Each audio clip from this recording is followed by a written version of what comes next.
a beautiful African young lady. She was kind, compassionate, and loved by many. Urema had big dreams of becoming a great person in the future. Her friends loved and admired the way she presented herself.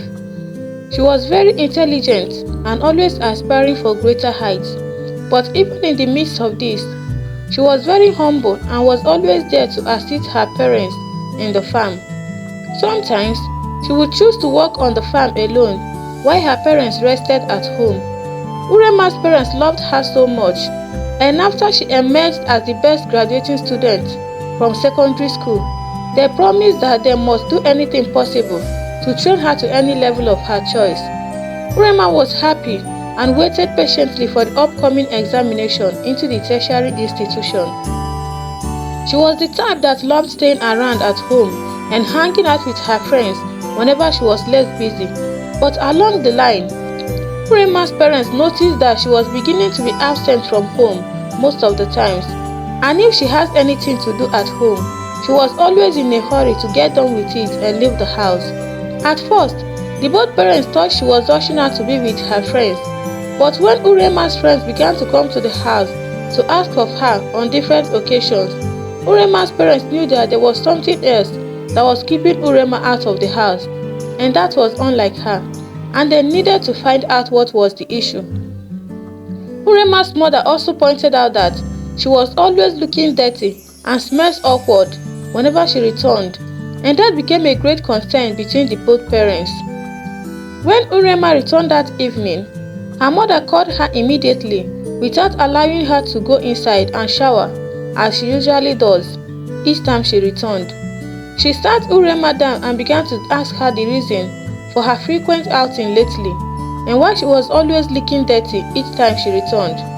Urema, not wanting to tell her anything, simply told her that she was working on something and there was nothing to get worried about. Her mother persuaded her to speak out, whatever it is, but Urema kept telling her that it was nothing. Her father also called her on different occasions, but she still remained adamant, refusing to open up. Her friends too were on her neck, but Urema was not ready to disclose anything to anyone. Because of this, one of her friends, Kachi, took it upon herself to find out what the truth was, and one morning, she secretly followed Urema to wherever she was going. She was carrying a small bag that had something inside. Kachi followed her until they arrived at a neighboring village, and she watched Urema walk into a small house made with palm fronds. The house was situated afar from where other villagers lived. It was almost in the middle of a bush. Kachi's curiosity increased. She needed to find out exactly what Urema was doing in there, so she tiptoed closer to the hut and peeped inside. Kachi nearly fainted when she saw Urema sitting on the bare floor with a madman. Urema was smiling as she brought out a food flask from the bag she was carrying from home. She opened the food and gave it to the madman, and he didn't hesitate to dive into the food with his hands. Urema gave him spoon, but he threw it away and continued to eat with his hands, while Urema just sat down there watching and smiling. Kachi's mouth was wide open, and the more she watched them, the more her anger towards Urema increased. She wanted to rush back home and report to Urema's parents, because according to her, what Urema was doing was not ordinary. She might be under some kind of manipulations, but she needed to let Urema know that she saw her. Kachi shouted Urema's name and came in fully. The madman wanted to fight Kachi, but Urema, who was shocked to see Kachi there, calmed the madman down, stopping him from fighting Kachi. Kachi asked Urema what she was doing there, and Urema stammered, telling her that she only came to see a friend, and Kachi was greatly displeased that the so-called friend was the madman. She told Urema to go home with her, but Urema refused. Instead, she was begging her not to tell anyone, especially her parents, what she saw.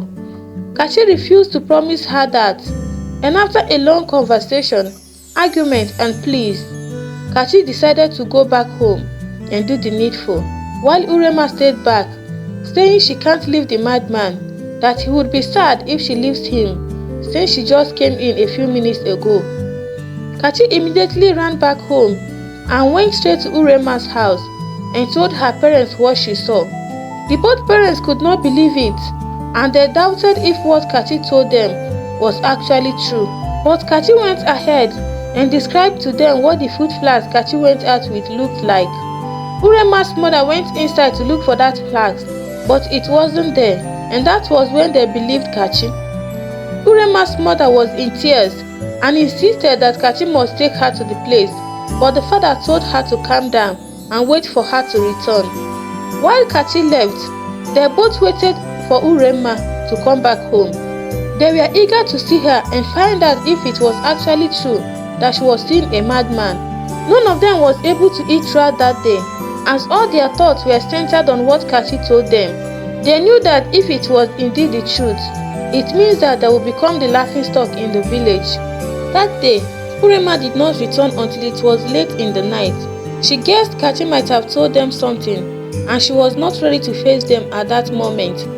She tiptoed into the house, not knowing her both parents were still very much awake. Her mother's voice was what stopped her, and she stood there fidgeting. Immediately, her father asked her what she was doing with a madman in the neighboring village, but Urema was unable to provide an answer. She was just opening and closing her mouth.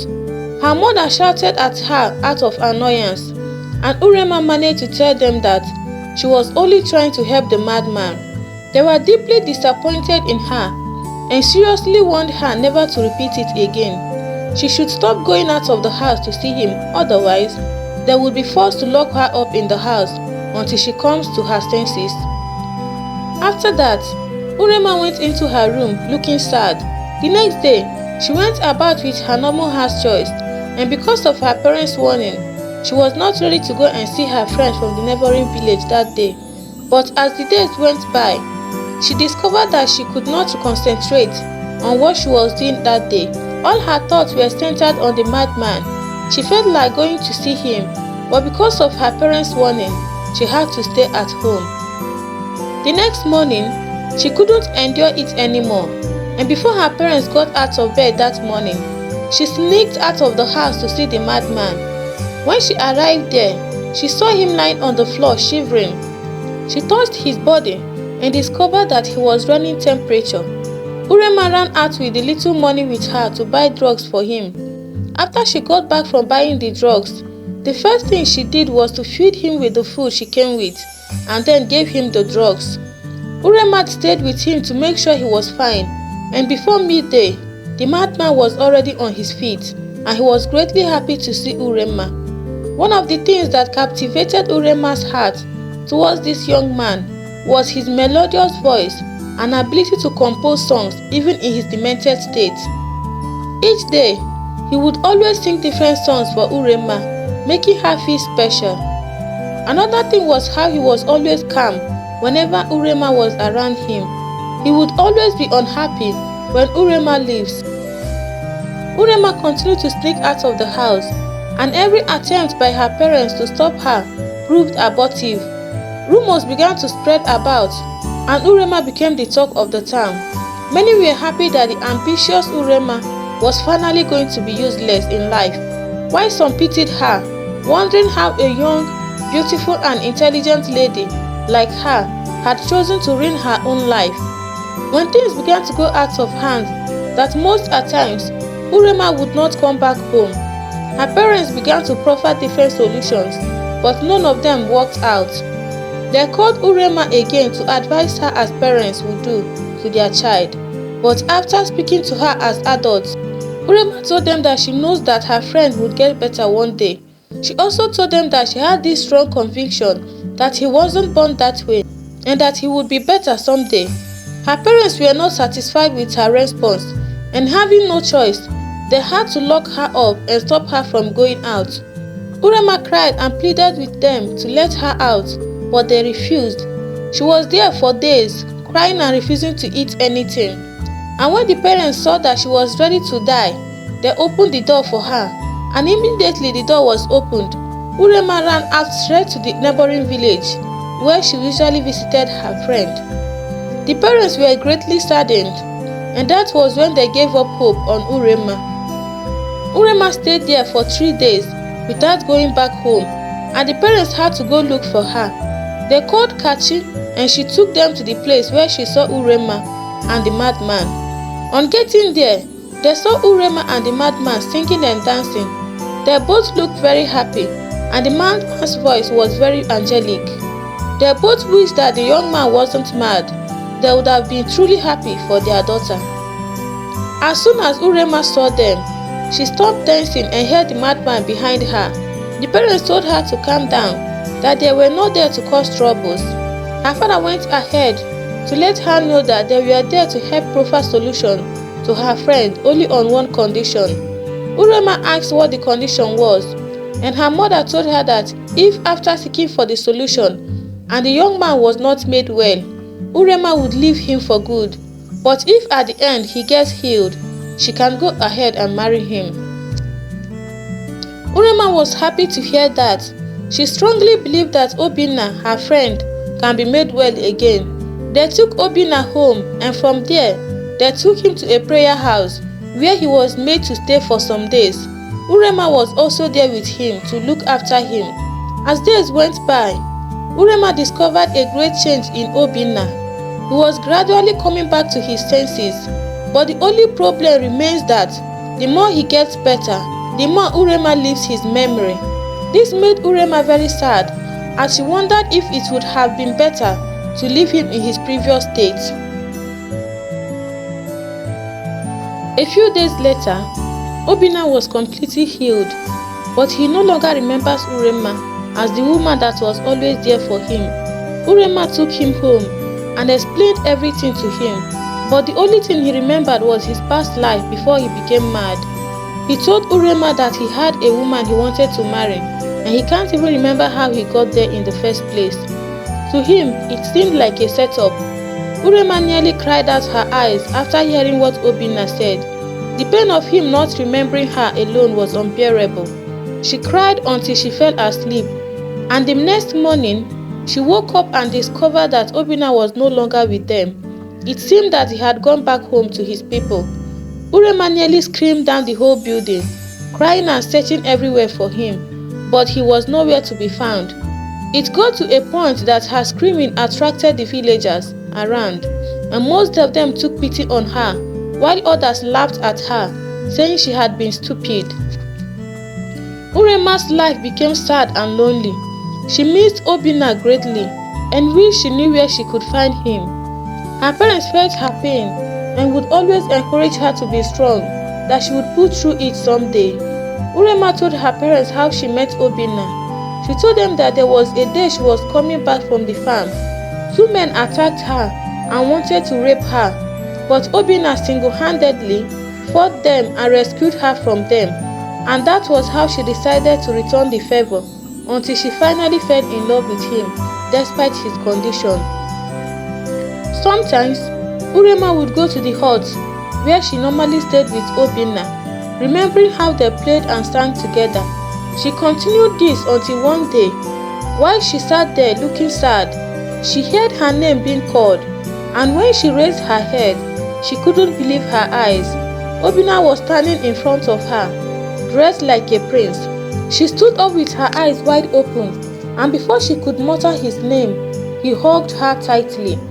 Urema felt like it was all a dream, but behold, it was in reality. After the hug, Obinna told her how he went back home, and his people were happy to see that he was well and sound. He also revealed to her that he was a prince of a nearby kingdom, and his stepbrother, who wanted to take over their father's throne, connived with the woman he intended to marry and struck him with madness. Obinna told her that as he speaks to her right now, the stepbrother ran mad immediately he saw him, and the lady he, Obinna, was about to marry then, confessed everything that happened, and after the confession, she was banished from the kingdom. Urema was astonished after hearing this, and she asked him how he managed to remember her, and Obinna told her that the memories of her kept flashing into his head every day. He felt empty and needed to go look for her. Both of them were happy to see each other again, and Urema took him to his parents after that. Urema's parents were the happiest, as they hated to see Urema always looking sad and happy. Not long after that day, Prince Obinna and his people came to seek Urema's hand in marriage, and the celebration was the biggest in the history of the kingdom. After the marriage ceremony, Urema was sent out of the country to study, making her dreams a reality. Their love story inspired many, and others who had talked ill of Urema celebrated her in a great way. Obinna too loved Urema so much that he could lay down his life for her. He appreciated her efforts and how he had helped to make him a better person, and he vowed to love her for life no matter what come may.